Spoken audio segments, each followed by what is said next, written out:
Bonsoir, docteur Kémy. Bonsoir, mon frère. Kémy suffira. Kémy, on est des frères. Les titres, on laisse ça aux gens qui sont fous des titres. Moi, c'est Kémy, c'est ça me suffit. Justement, donc, bien avant d'entrer en plein pied dans le vif du sujet, pourriez-vous nous dire quel serait l'intérêt de ces sacrifices kémistes, c'est un mot que nous évotons, c'est un néologisme, voyez-vous, et quels seraient ces sacrifices kémistes envers Haïti?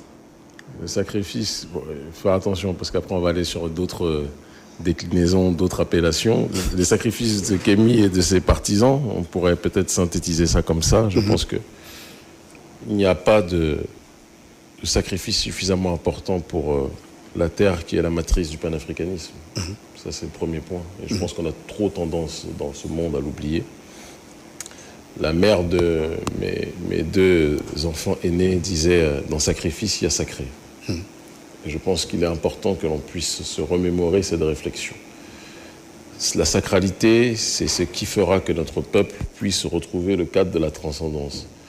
Comprendre que ce qui arrive à Haïti aujourd'hui est du domaine du politique, du social, du géopolitique et aussi quelque part spirituel. Il y a une volonté d'une oligarchie de toutes les couleurs en réalité, même si elle est en grande partie non noire, mais il y a aussi des noirs qui font partie de ce système de prédation, qui estiment que le fait de laisser Haïti voler de ses propres ailes pourrait être un danger et pourrait créer un virus qui pourrait se propager aux quatre coins du monde. C'est un petit peu ce qui se passait à l'époque de la plantation, quand un esclave rebelle ou une esclave rebelle tentait de tout faire pour briser ses chaînes, mettre le feu à la plantation et partir. Lorsque les esclavagistes trouvaient l'esclave rebelle, ils se débrouillaient pour pouvoir l'humilier, le persécuter sur la place publique devant les autres esclaves. De telle sorte que les autres esclaves se disent non, si on cherche la libération, on aura la même finalité et la même situation que l'esclave rebelle que l'on vient de citer. Et donc, ce qui se passe par rapport à Haïti est dû à la bataille des Vertières, est dû à la révolution haïtienne, est dû à l'humiliation que l'élite occidentale caucasienne a eue. Je dis bien l'élite. Mon but n'est pas d'essentialiser avec tous les blancs. Le problème n'est pas là. Il faut qu'on essaie d'élever le niveau. Il y a des noirs bons, des noirs mauvais, des blancs bons, des blancs mauvais. Mais l'oligarchie néolibérale d'aujourd'hui et l'oligarchie impérialiste d'hier, elle est d'une certaine tendance, dirons-nous. Et il y avait bien évidemment des traîtres, des gens au sein de nos rangs qui étaient des ennemis de nos peuples aussi. Et donc, je pense que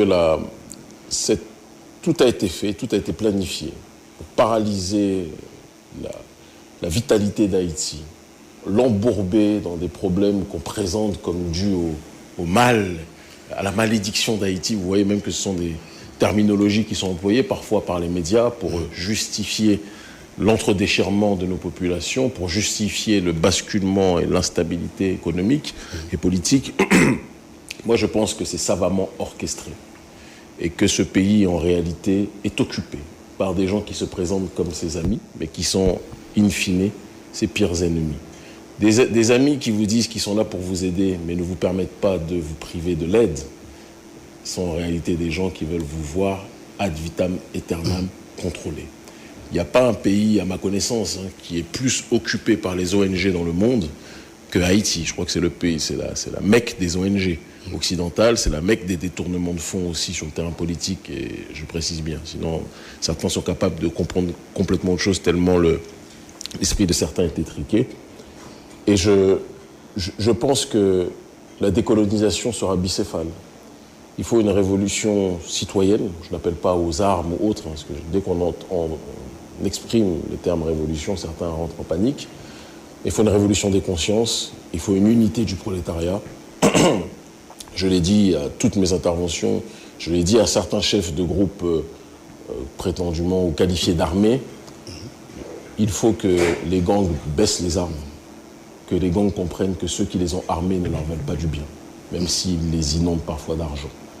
Et que les ennemis des gangs, en réalité, ne doivent pas être le peuple, mais doivent être ceux qui ont tenté de les instrumentaliser depuis si longtemps. Et le jour où il y aura une union révolutionnaire, après un pardon qui sera demandé par les membres des gangs vis-à-vis du peuple qui est terrorisé aujourd'hui dans certaines zones d'Haïti, le jour où il y aura un pardon, une commission de pardon et de réconciliation, le jour où il y aura une transversalité dans l'union, et que chacun et chacune se retourneront contre l'ennemi commun qui est constitué de ceux qui veulent voir Haïti à genoux, je peux vous assurer que Haïti pourra redevenir, et ça peut se faire dans beaucoup moins longtemps qu'on le croit en réalité, Haïti pourra redevenir un centre de gravité de la révolution comme Haïti l'a été à son commencement. Très bien. Dans le contexte post-colonial d'aujourd'hui, quelle est la position panafricaniste actuelle que Haïti doit prendre comme pays souverain? La position panafricaniste actuelle ne peut s'exprimer sans une dynamique, premièrement, de justice sociale.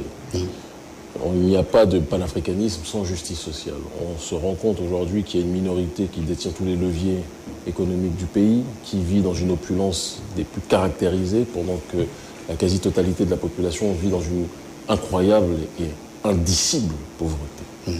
Il faut qu'on arrive à un moment où on puisse être capable de casser ce monopole. Et ce monopole est détenu par une petite caste de toutes les couleurs, même s'il y a différentes composantes qui sont inégalement réparties en son sein.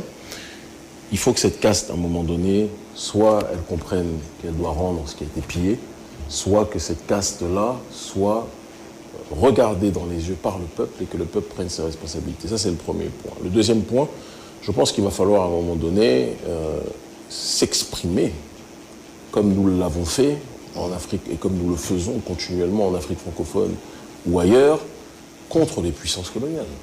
C'est-à-dire que des gens qui se présentent comme les meilleurs amis d'Haïti, le Canada, je ne vais pas me faire des amis, mais bon, je suis déjà interdit de rentrer dans leur pays, le Canada, les États-Unis, ou du moins les gouvernements, parce que je n'ai rien contre le peuple du Canada, vraiment rien. Je n'ai rien contre le peuple des États-Unis, vraiment rien, sauf ceux qui n'aiment pas les Noirs, auquel cas, évidemment, je ne les aime pas non plus. En l'honneur de Dessalines qui disait on ne respecte que ceux qui nous respectent aussi. C'est quelque chose qui est nécessaire. Mais les États-Unis, le Canada, la France, ces pays se présentent comme les meilleurs amis d'Haïti. Qu'est-ce qu'ils ont fait pour Haïti? À part lui imposer un processus d'appauvrissement, généralisé. Donc, il arrive un moment où il faut qu'on puisse démanteler ce système colonial, néocolonial, que l'on puisse dire aux ONG qu'elles aillent faire les bons samaritains ailleurs, dans leur pays. Il y a des difficultés aussi dans leur pays, il y a des pauvres aussi dans leur pays, il y a des gens qui sont dans une dynamique d'injustice sociale. Les Haïtiens ne sont pas des mendiants, d'accord? Et nous pouvons nous en sortir nous-mêmes. Et de la même façon, quand on parle du colonialisme, on ne peut pas en parler sans parler aussi de la démarche de l'Union africaine. J'ai été invité il y a une semaine de cela avec une délégation de notre organisation pour l'African Liberation Day, ou l'Africa Day, comme ils l'appellent aujourd'hui, en Éthiopie. L'Union africaine ne peut pas parler du panafricanisme tant qu'elle sera majoritairement financée par les ennemis des Africains. Et les ennemis des Africains qui financent l'Union africaine lui dictent son agenda.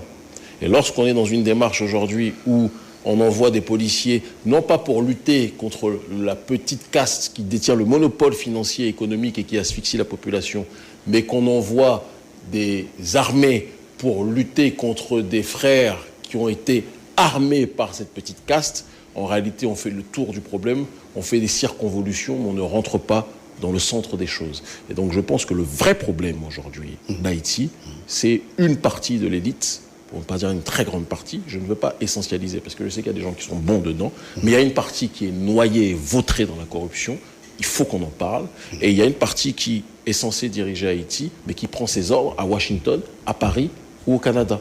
Ça ne peut pas fonctionner de cette façon-là. Justement, vous savez très bien, je vous le rappelle, Haïti est la première république noire indépendante. J'aimerais bien savoir quelle place occupe-t-elle dans l'imaginaire et le projet panafricain selon vous? Je pense que vous avez la réponse dans votre question et en écoutant nos nombreuses allocutions aux quatre coins du monde, vous le savez.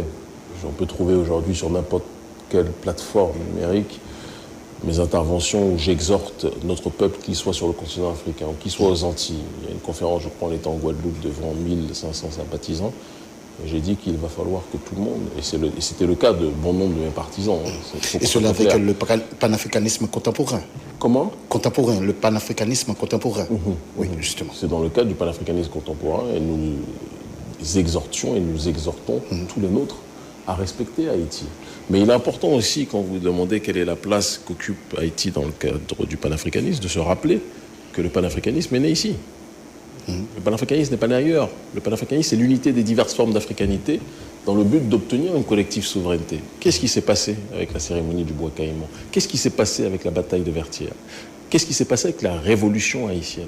On a différents esclaves rebelles, hommes et femmes, jeunes et vieux, de différentes approches spirituelles. Il y avait toutes les religions qui étaient là, toutes les spiritualités, les animistes, des musulmans, des chrétiens, etc. Des gens qui pouvaient paraître comme étant antagonistes. Et qui, à un moment donné, ont dit, nous sommes tous persécutés parce que africains, parce que des noirs, hommes et femmes, jeunes et vieux, clairs ou foncés, nous devons prendre nos responsabilités. Ils se sont réunis. Et ils ont dit que l'oppression ne peut plus continuer. Ils ont fait vœu commun de transcendance. Ils ont versé leur sang. Ils ont été en communion avec le gouvernement métaphysique du Seigneur Tout-Puissant. Et ils ont fait en sorte que la révolution haïtienne puisse devenir la matrice de la révolution noire dans cette ère contemporaine de ce que les hindouistes appellent le Kali Yuga, l'âge sombre de l'humanité. Eh bien, ils ont donné un symbole pour le reste de l'humanité noire. Et donc, le panafricanisme est né ici. Et c'est pour ça que je dis que politiquement parlant, j'insiste bien, sinon certaines personnes dégénérées politiquement sont capables, ou intellectuellement sont capables de confondre et de sortir mon propos de mon contexte en disant que je dis qu'Haïti est la capitale. Non, Haïti est la capitale panafricaniste, politique de la révolution. Et vous dites tout cela selon l'une des déclarations de Dessalines? Bien sûr, je le dis selon la déclaration de Dessalines, je le dis selon aussi la posture et la démarche de Félicité, je le dis selon la posture de toutes celles et de tous ceux qui ont décidé de prendre en charge leur destinée. Et on peut également encore le dire selon votre posture à travers le monde. Nous ne sommes qu'une nouvelle génération qui prend le relais de ceux qui l'ont précédé. Et je dis toujours que ce n'est pas parce qu'aujourd'hui on a les calculatrices qui nous permettent de faire des longs calculs en une seconde, que cela signifie que nous sommes meilleurs que ceux qui faisaient des calculs en une journée. Ceux qui ont fait les calculs en une journée, c'est parce qu'ils ont pris leur temps pour calculer, qu'on est arrivé à trouver les équations possibles pour faire des calculatrices et donc compter plus vite. Le présent n'est rien sans le passé. Et c'est ce qui manque à certains des nôtres qui pensent qu'on peut se couper de la racine et s'occuper uniquement de la branche. Ça ne marche pas comme ça. Très bien. Maintenant, dis-nous, et comment rendre le panafricanisme encore plus pertinent pour le peuple des Caraïbes et en particulier pour Haïti? Où est-il perçu comme plus africain que global? Moi, je pense que c'est en train de changer. Je le vois dans les rues, je le vois auprès de la population, partout où on va dans les Caraïbes. Je le vois même en Amérique du Sud, à Quibdó. J'étais dans un ghetto afro-colombien en mission sociale et politique avec les autres membres de notre organisation Urgence panafricaniste.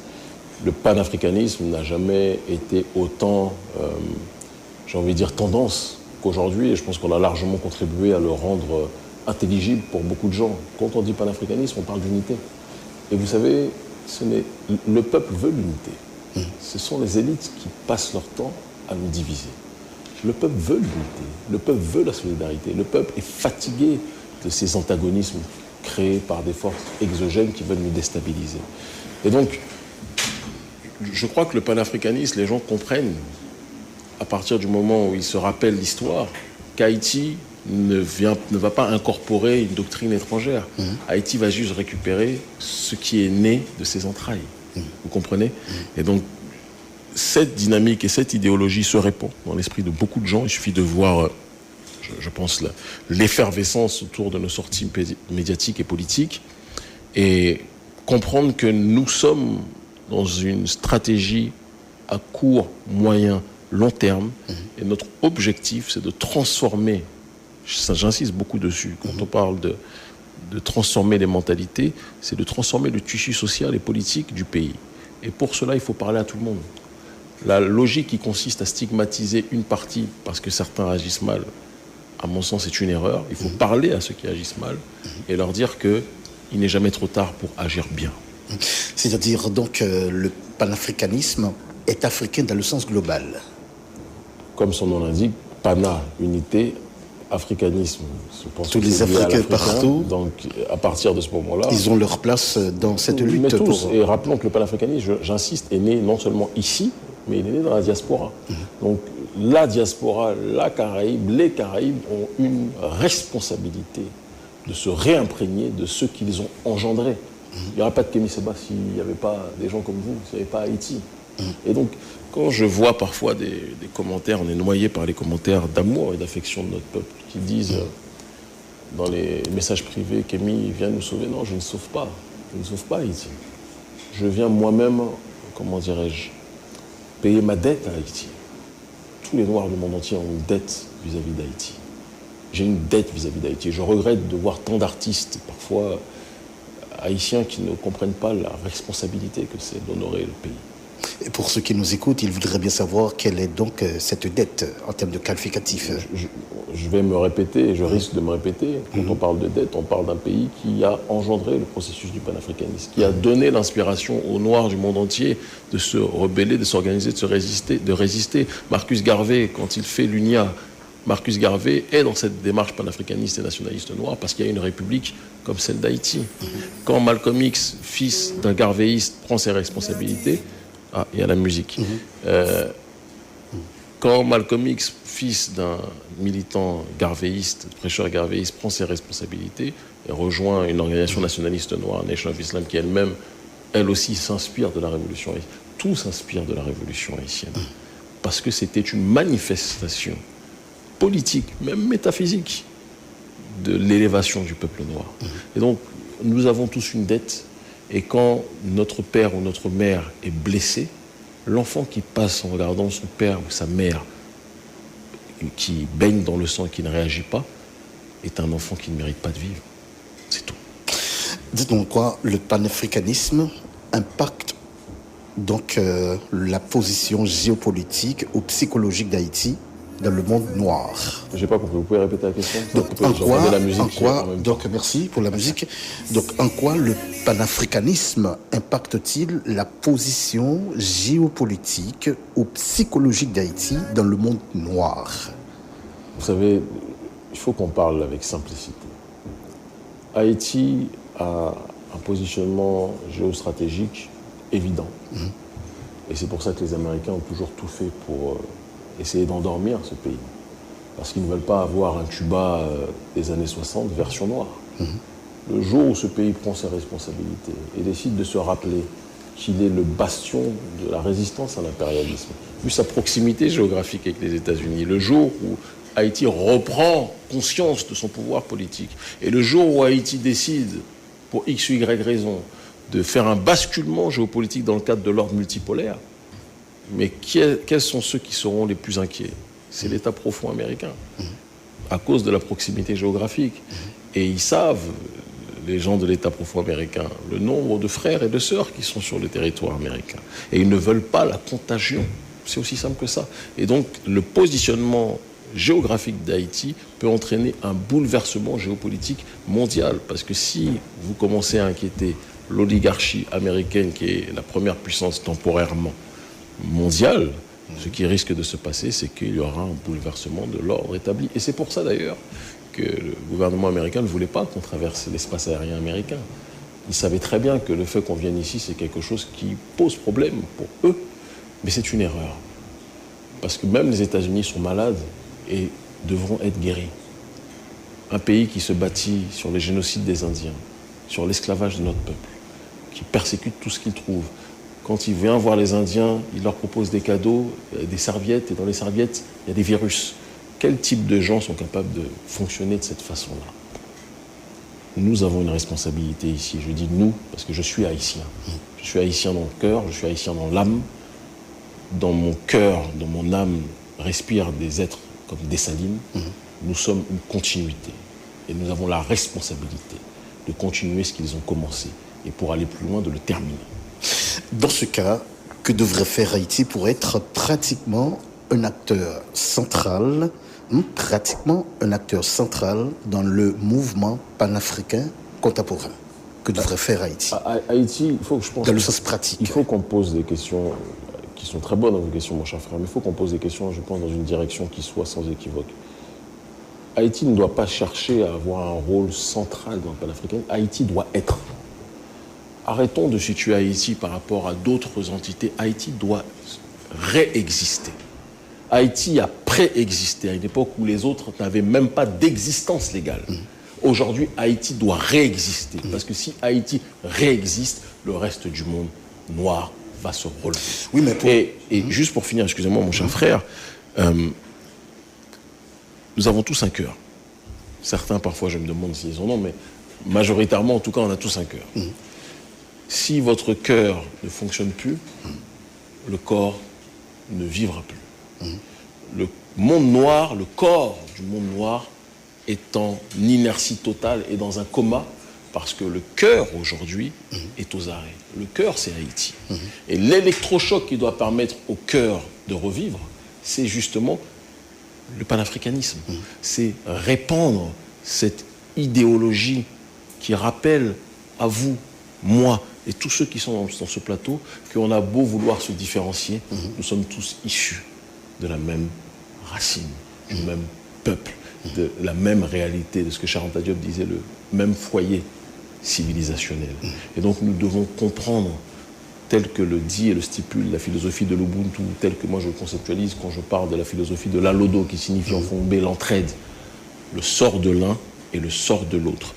On ne peut pas se réjouir d'être bien si l'autre est en train de crever sous nos yeux. Haïti doit sortir de son individualisme dans lequel le monde moderne nous a incarcérés pour plus que jamais réapprendre la logique de l'unité et avancer. Ce ne sont pas des mots valises.